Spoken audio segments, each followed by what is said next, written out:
these shows. Because I have a short memory, that's why I can't do stand-up. Improv's always easier than stand-up because you don't have to picture. Right. It's great for people with short memories. Or sometimes just you don't want to do that 60 hours to prepare for 1 minute of stand-up. With that being said, I really put the focus on this in terms of improv, not necessarily for, hey, I'm going to go become an improv performer. You might want to do that, but how can improv help you in your current speech development, in your presentations, whether it's for Toastmasters or for public speaking? So that's kind of the focus I put together on this section. Way back, they used to do your brain on drugs. I think of your brain on improv. And you've probably been to classes where they talk about the left and the right part of the brain. Improv really does change your brain.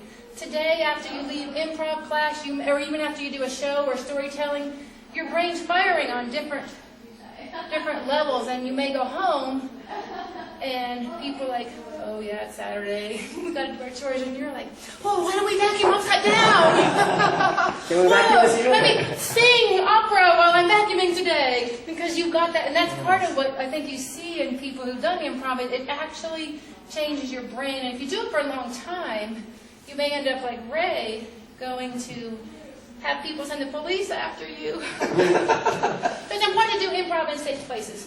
The attitude of yes, saying yes, we'll go through that. And again, today, as in any improv show, when you're with a group, and just like Toastmasters this way too, there's no failure. Everything is learning, but there's safety, ways to set up safety.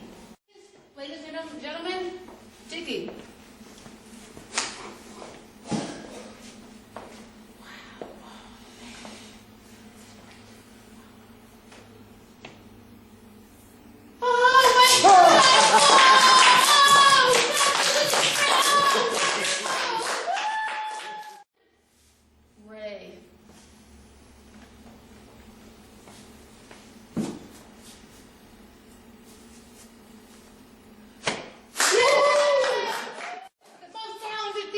Advanced group.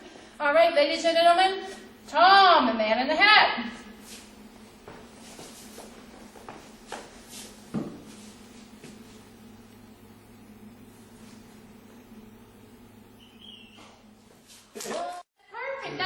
That's perfect. Because that's what we do with other, and what we're doing, the technical term in improv you might have heard is offers.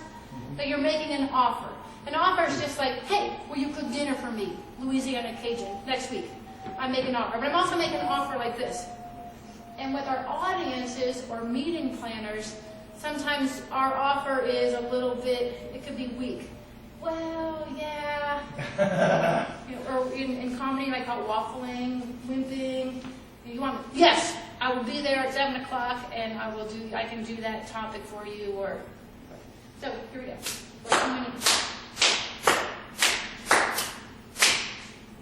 Oh, did you have one? I know.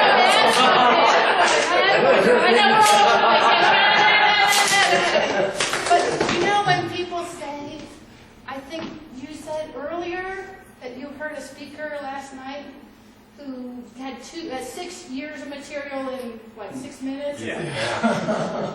That's what we call in improv over-offering. Because here, and as speakers, it's so, I do it all the time, right? I want to tell you everything about my topic, and it's just too much for the audience. So it's just a little sample like that. Yeah. Okay. So let's say this is just going to illustrate the continuum. I think of theater as where every line is scripted, and then public speaking, stand-up is in between, and improv is completely not scripted. And remember, no answer is incorrect. This is kind of like improv brainstorming, your brain on improv. So here's the situation. The phone goes off, and then each time we're just going to keep working it. You're just going to go, yes, and. That makes sense? So responding to that phone call? Responding to that phone. Okay. So, Yes. Hello, baby. Yes. Yes. 911. Yes. And I will have fries with that. Are any of these things that you would actually want to write down for yourself and use? Yeah. So, Hank, if you want to write down some of those things, go ahead and write them down right now. Yeah. Because sometimes, like Johnny Carson, he had the spontaneity, but he also had some prepared spontaneity. And that's okay. And this would be something you can do with what? Your family, right? Your friend, your coach, anybody before you go out and do a gig. So some of the things I heard were, I want fries with that. Things that you really liked. What are some of the other ones that you own? I told you never to call me here. Yeah, I told you That not to was call me here. Yeah. I've never said 911 before, but I like that. I can see somebody's reaction. Yep. Yes, and Did somebody take my lunch? yes. And does anybody really know what time it is? There you go. I love that song. If you're kind of so crying, they might really think you really are upset. But if you're real,